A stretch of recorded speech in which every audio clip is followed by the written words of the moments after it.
পড়াশোনার ক্ষেত্রে মনে থাকে না পড়া, যে ভাইয়া আমি একটা পড়া পড়ছি, হয়তো বা গত দিন পড়ছি বা 2 দিন আগে পড়ছি বা 1 সপ্তাহ আগে পড়ছি, এরপরে আমি পড়া ভুলে গেছি।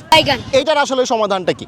তো এটা খুবই কমন একটা বিষয়। আমরাও যারা এখন ভালো ভালো পজিশনে আছি, মেডিকেলে আমরা যারা চান্স পাইছি, আমরা যখন পড়াশোনা করছি আমরাও কিন্তু পড়ার পরে ভুলে যেতাম। তো এটার আসলে সায়েন্টিফিক ব্যাখ্যাটা আসলে কি, কীভাবে আমরা মনে রাখতে পারি? তো নর্মালি তুমি যখন পড়বা, তুমি এই আশা নিয়েই পড়বা যে তুমি ভুলার জন্যই পড়তেছো, মানে তুমি যে পড়তেছো তুমি ভুলে যাবা। এখন কথা হচ্ছে এটা তাহলে মনে রাখবা কিভাবে? তুমি যদি একটা পড়া পড়ার পর এইটা 1 দিন পর একবার রিভিশন করো, 3 দিন পর আরেকবার রিভিশন করো। রিভিশন বলতে তুমি যে A to Z সবগুলো লাইন পড়বা বিষয়টা এরকম না। তুমি আসলে নর্মালি চোখ বুলা যেতে পারো। তুমি যেটা পড়ছো, যেটা মুখস্থ করছো, তুমি নর্মালি চোখ বুলা যেতে পারো। ঠিক আছে। 7 দিন পর তুমি যে আরেকবার পড়লা, তুমি কিন্তু রিডিং দিছো। এইবার আসো অ্যাক্টিভ রিকল। অ্যাক্টিভ রিকল হচ্ছে তুমি যে পড়াটা পড়ছো এইটা বই না খুলে রিভিশন করার চেষ্টা করা। ভাই এটা কীভাবে? আমি বই না খুলে রিভিশন করবো কীভাবে? তুমি বই না খুলে চেষ্টা করবা মনে করার জন্য যে আমি আসলে কী পড়ছিলাম, আমার সবগুলো টপিক মনে আছে কিনা।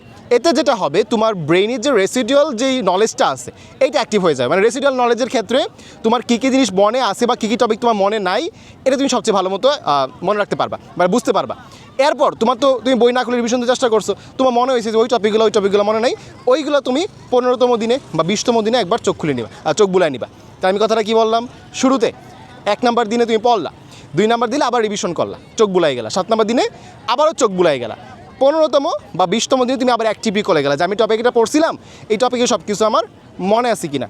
যদি মনে না থাকে সেই ক্ষেত্রে কোন টপিকগুলো মনে নাই ওইগুলো আমি একবার চোখ বুলাই নিলাম। এই যে বই না খুলে যে রিভিশন দেওয়ার ব্যাপারটা, এইটা কিন্তু খুবই গুরুত্বপূর্ণ। এই একটা জিনিস তুমি যে অভ্যাস গড়ে তুলতে পারো, তোমার কিন্তু পড়া খুব দ্রুত মনে থাকবে, মানে বেশি দিন মনে থাকবে ইনশাল্লাহ। ওকে, আসসালামু আলাইকুম।